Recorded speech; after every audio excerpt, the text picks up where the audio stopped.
What happens when all the holders of the joint safe deposit locker dies and everyone has nominees?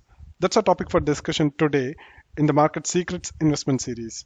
Before we get started, I'd like to mention that we at Market Secrets had recently launched Algo Traders Program ATP.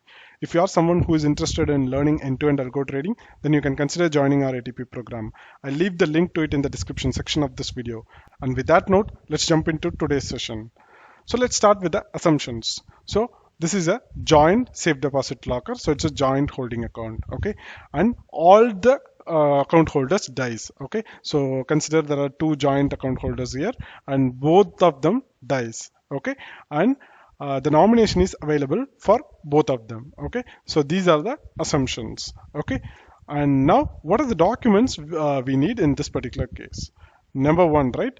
The account holders death certificate. So both the holders are dead. So we need death certificate of both the holders. And the KYC document of all the nominees of the deceased.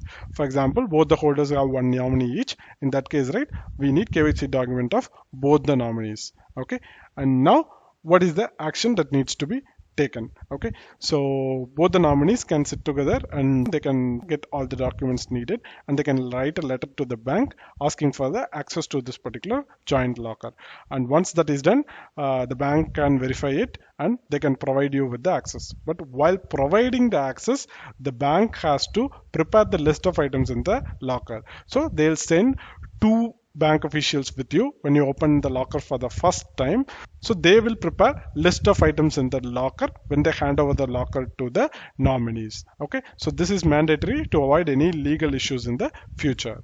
And once that is done, the access will be provided to the nominees of all the deceased holders. So for both the deceased holders, right, you will have nominees and both of those nominees will get joint access to the locker.